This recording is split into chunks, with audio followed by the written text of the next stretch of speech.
Welcome, everybody, to Navigating Change, the podcast from Teibel Inc. I'm Pete Wright, and there's Howard Teibel. And? Well, you got to say hello. Oh, hi. Hi, Howard. It's good to see you. And a special, really special guest, Gail Gregory. Hi, Pete. Gail, hello. Whatever brought you to this fine podcast entertainment? Well, Howard invited me to speak about our article in the NACUBO Business Officer. What a treat and a fine coincidence. We were just going to talk about that. So this month, March 2014 edition of Business Officer magazine, you and Howard together, I can only imagine how that was. You wrote a feature article for the magazine called With Clarity for All. What are you talking about in this article? I'm going to let Gail go first. That's the first time he's ever said that. I love it. I love it. Well, the clarity that we're talking about is clarity in communication, clarity in collaboration across this what we term the senior leaders in the organization, but really it's appropriate for everyone in the organization. Okay, so what does that mean when you're talking about clarity of communication across senior leaders? Can you give me some examples that you might have uncovered of how this approach to clarity might help the organization function? Well, the thing that comes to mind for me is listening. And it's silly, when we're in front of a group doing a retreat, I often find myself at times saying things that, listen, this is not rocket science. As a matter of fact, most of what we're going to share with you is common sense. But common sense gets thrown out the window when it comes to sort of working together. And what we have found, or what I found, for example, in one of the collaboration conversations for Carnegie Mellon, is how the new chief business officer spent the majority of his time when he stepped into his role going out there and listening to what others need. And the trustee, his perspective of this is that that Amir brought a high level of trust as a result of the way that he went about learning what the needs are, as opposed to going out there and sharing, this is what I need from you. So I think listening is probably, and not just in the first 100 days. This is the other thing, is that we do that to remind ourselves that as a president or as a new employee, we should be doing more listening.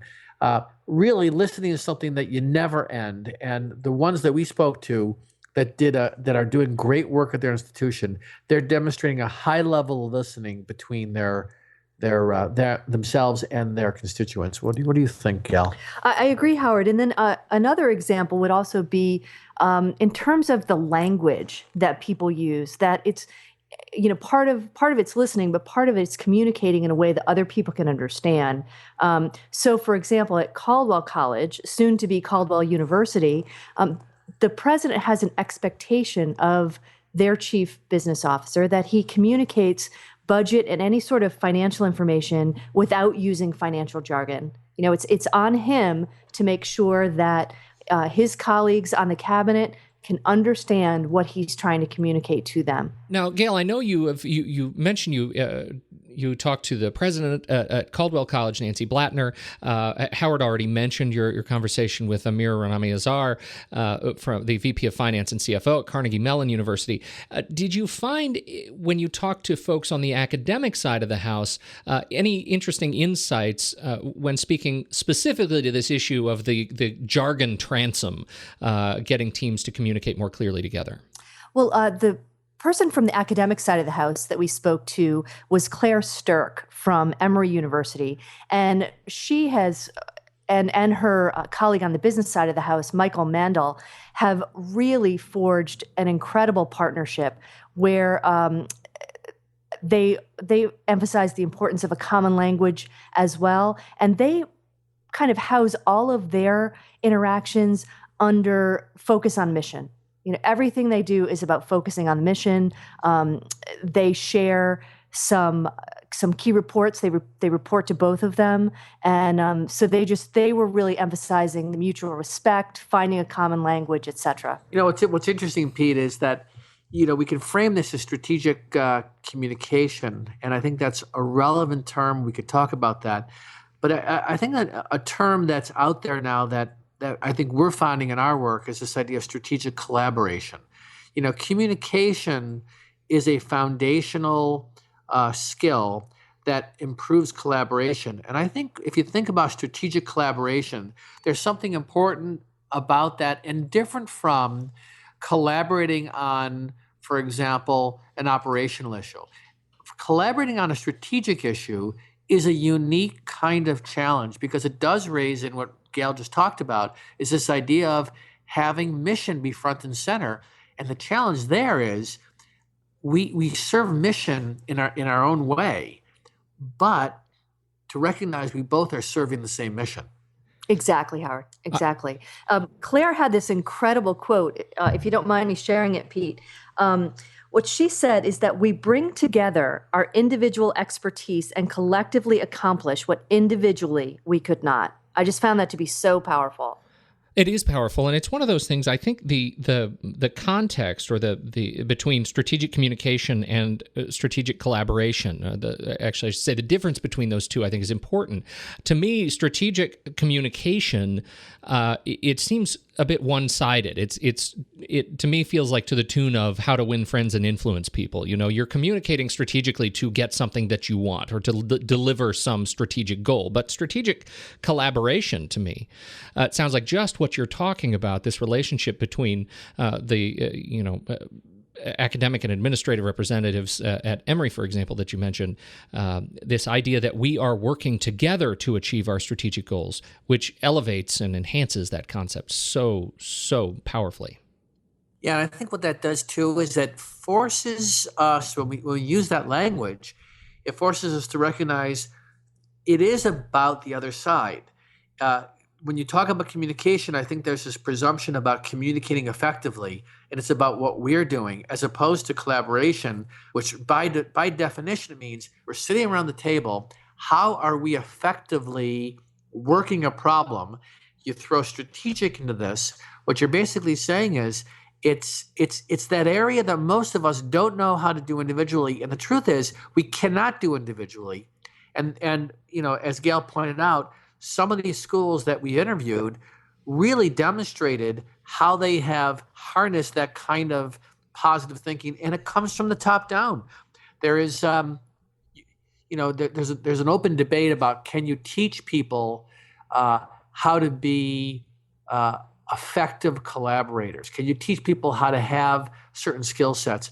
And I think it has a lot to do with the leadership mindset brought to the institution. Did any of the interviewees discuss any of the sort of key results that they may have seen from improving their let's call it strategic collaboration by way of clarity of communication? Well, I think one of the examples, Pete, comes to us from Caldwell.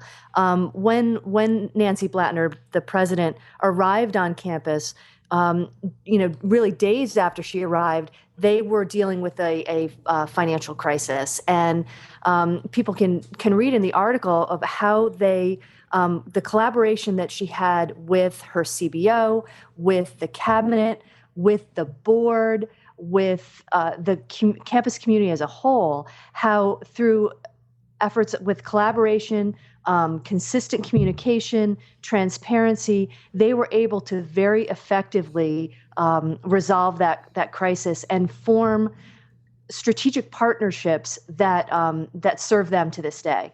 I think it's a fascinating look, and I encourage folks to jump over to teibelinc.com and take a look at this article. Luckily, now it is available online at NACUBO.org. It is a very long link, so we have posted a link on our site that you can jump straight over to NACUBO.org and read this article. I wonder if you guys could reflect for me as we close up here. You are, and I've asked Howard this question in the past. As you send your clients and colleagues links to this article that you have worked on together, what is it that you hope your peers get out of this article as they digest it and move forward in their day-to-day work in institutions? I'm going to take the last quote in the article, which I think is wonderful, and I think there's a lot in this. And this gets back to Emory University's comment. We push each other's creativity. Our different perspectives trigger different ways of looking at issues, a process that we welcome. Think about that.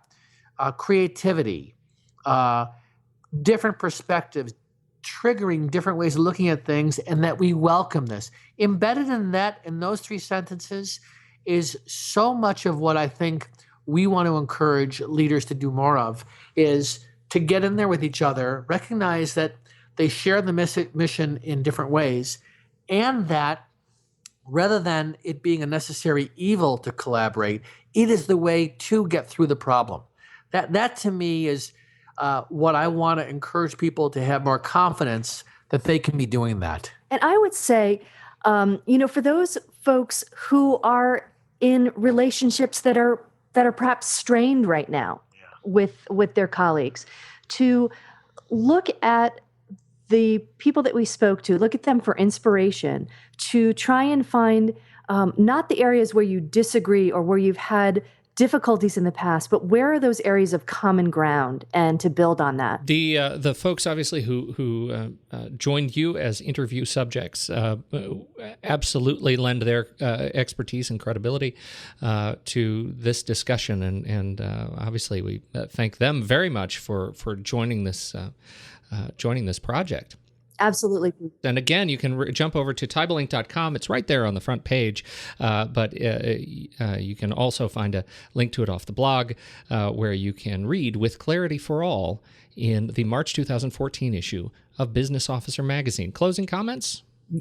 I'll tell you what I'm excited about is I think the nature of this work is touching what it is that what our business is attempting to influence more and more of, is helping people feel confident that they can move in a positive direction, but it has everything to do with how they reach across the aisle, how they choose to be really good listeners, be interested in what the other side or those you're working with have and are trying to bring, and then just recognize that you're sharing in the outcome.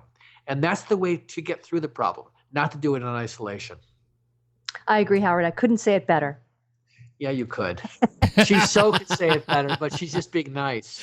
Well, I love that you say that. And ending on that note of, I cannot win unless we all win together is such a powerful kind of a motif. I think. Yes. I like that. And again, he got the last word, and again, he got the last word, and it's always the best word. It's only because I have the power of the red button. I can edit myself any way I see fit. So I'll give you a dig. I'm standing here. My arms are at my side. Go ahead. No, I'm just looking forward to how you wrap this thing up, as you do so brilliantly every time. Well, I'm doing that by just thanking you, Howard, for your wisdom and expertise. And Gail, it is about time that we get you on this show to share your value and expertise in this subject. We can't wait to have you do this again and come back and talk to us. Oh, she's definitely doing it again. I hope you will. Thank you so much, Pete. I would love to come back. And how exciting is it that Gail Gregory is running the Boston Marathon? It is so exciting, Pete. This is the year. This is the year to win Boston. Yeah. This would be the year for someone to win Boston, and it is my year to run Boston. So thanks so much. Athlete and writer Gail Gregory. On behalf of Howard Teibel and the once and future guest, Gail Gregory, I'm Pete Wright. Thanks so much, everybody, for listening, and we'll catch you next week on Navigating Change, the podcast from Teibel Inc.